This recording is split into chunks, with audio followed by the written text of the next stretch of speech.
अब रुक करेंगे अगली अहम खबर का। उत्तराखंड में स्मार्ट सिटी के कार्यों पर लगातार उठ रहे सवालों के बीच सीएम धामी ने अपने कार्यों से सभी को सोचने पर मजबूर कर दिया है। दरअसल देहरादून में स्मार्ट सिटी के कार्य तेज गति से पूरे होने की दिशा में सड़कों को साफ सुथरा बनाने के साथ ही शहर की सफाई व्यवस्था को दुरुस्त करने, पार्कों के सौंदर्यीकरण समेत तमाम कार्य अंतिम चरण में है। स्मार्ट सिटी के तहत शहर में चल रहे कछुआ चाल से दूनवासी परेशान हैं। सत्ता पक्ष से लेकर विपक्ष के नेता भी स्मार्ट सिटी के कार्यों पर सवाल उठाते रहे हैं, लेकिन अब यही लोग स्मार्ट सिटी के कार्यों की सराहना करते नजर आ रहे हैं। मुख्यमंत्री ने अधिकारियों को गड्ढा मुक्त सड़क बनाने, शहर को सुंदर बनाने समेत कई कार्यों को पूरा करने के निर्देश दिए हैं। लापरवाह अधिकारियों पर मुख्यमंत्री ने सख्त कार्रवाई की चेतावनी भी दी थी। मुख्यमंत्री की इस सख्ती का धरातल पर सकारात्मक असर भी देखने को मिला है और जो स्मार्ट सिटी के कार्य पिछले 5 सालों में नहीं हुए, वो कुछ ही दिनों में पूरे होते हुए दिखाई दे रहे हैं। हालांकि विपक्ष अभी भी इन सभी पर सवाल खड़ा कर रहा है। कांग्रेस का आरोप है कि सरकार ने जानबूझकर समय रहते स्मार्ट सिटी के कार्यों को पूरा नहीं करवाया। सरकार इन्वेस्टर समिट और लोकसभा चुनाव नजदीक आते ही कार्यों को करा रही है। इस दौरान कांग्रेस ने सरकार पर भेदभाव का भी आरोप लगाया। कांग्रेस प्रदेश अध्यक्ष करण माहरा का कहना है कि शहर को सुंदर बनाने के लिए जो पेंटिंगें बनाई जा रही हैं, उनमें न तो संविधान निर्माता बाबा भीमराव अंबेडकर की और न ही पूर्व प्रधानमंत्री स्वर्गीय पंडित जवाहरलाल नेहरू की और न ही इंदिरा गांधी की तस्वीर है, जिससे साफ है कि सरकार भेदभाव की नीति पर कार्य कर रही है।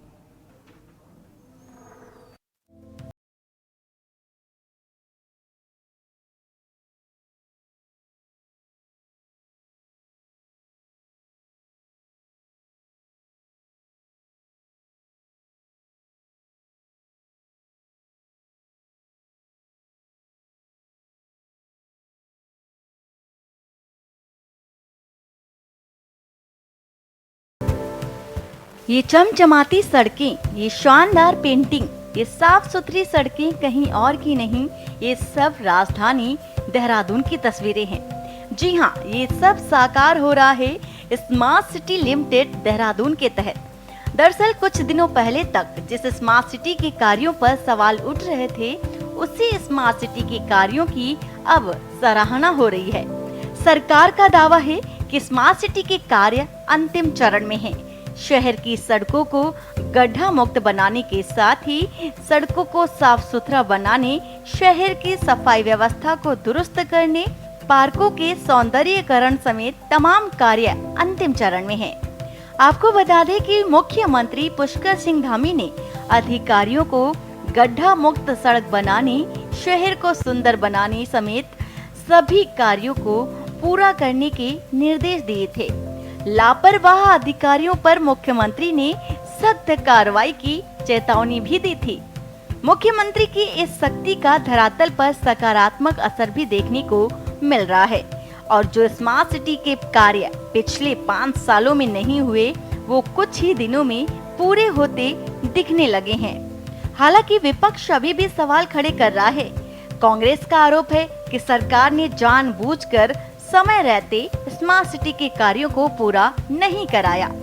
सरकार इन्वेस्टर समिट और लोकसभा चुनाव नजदीक आते ही कार्यों को करा रही है। जहाँ तक मुझे लगता है कि जो इन्वेस्टर समिट के तहत और जो स्मार्ट सिटी का कार्य जो पिछले 10 सालों से चला आ रहा था, वो उसमें तेज़ी बढ़ोतरी आई है। तो ये केवल इन्वेस्टर्स के लिए आकर्षित करके है और कहा गया है कि जितना तेज़ी से काम होता उतना ही तेज़ी से चीज़ें बिगड़ती भी है।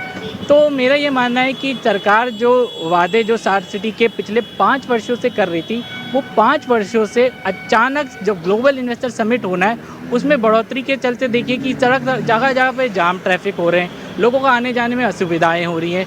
तो इससे काफ़ी नुकसान भी है, क्योंकि जब 5 साल से जब आप स्मार्ट सिटी का कार्य करने को हो रहे, तो 5 साल से अगर हम कार्य को देखा जाए तो कार्य हुआ ही नहीं। बारिश में लोग भीग रहे हैं, सड़कें टूटी हुई हैं, लोग गड्ढे में गिर जा रहे हैं। और जबकि ग्लोबल इन्वेस्टर समिट जो कि होने वाला है 8 और 9 तारीख को, अचानक से कार्य तेज हो जाता है, जिसके चलते लोगों को बहुत प्रॉब्लम हो रही है। काम लग रहा है आपको चकाचौंध जो है आज दिखाई दे रही, ये चकाचौंध आपके डेंगू के टाइम में क्यों नहीं हुई? ये तो स्मार्ट सिटी का पैसा आया था और जानबूझ के सरकार ने देर की और सैकड़ों लोगों ने अपनी जान इस देहरादून में गंवाई है डेंगू से। उस समय क्यों नहीं हुई है? G20 में जिस तरीके का ड्रामा हुआ, सड़कों को पोता गया, ड्राइंग बनाई गई उसी तरीके का ये है। आम पब्लिक को ठीक है, आज सड़कें ठीक लग रही जो, लेकिन डेंगू और इत्यादि जो हुई थी उसके लिए सरकार माफ़ी मांगेगी।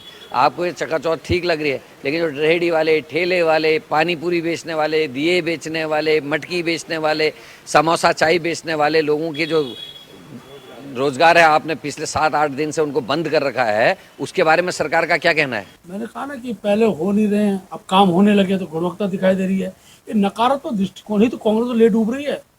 आज उनको स्वागत करना चाहिए कि प्रधानमंत्री आने के समय पर हम जो अपेक्षाएं कर रहे थे वो अपेक्षाएं धरातल उतरी हैं और सारी जनता का स्वागत करें। कांग्रेस के लोगों को स्वागत करना चाहिए। इस बात की पुष्टि यही बात हम जनता को समझा रहे हैं और पूरा उत्तराखंड इस बात को समझ भी रहा है कि भारतीय जनता पार्टी लोकसभा चुनाव से पहले इन्वेस्टर समिट के नाम पर जनता की आंख में धूल झोंकने का काम कर रहा है।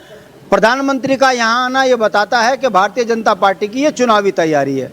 दूसरा, आपने स्मार्ट सिटी की बात करी है। आप देख लीजिए कि पिछले 6 साल में 40% कमीशन की बातें अखबारों में छपती रही है, मगर 2 दिन पहले इन्वेस्टर समिट की बात क्या हुई, रात और दिन देहरादून की सड़कों को काला करना इन्होंने शुरू कर दिया है। इससे पता चलता है कि Bharatiya Janata party smart city के नाम पर जो लीपापोती कर रही है, ये घोटाला भी इसके चुनाव के बाद आपके सामने निकल कर आएगा।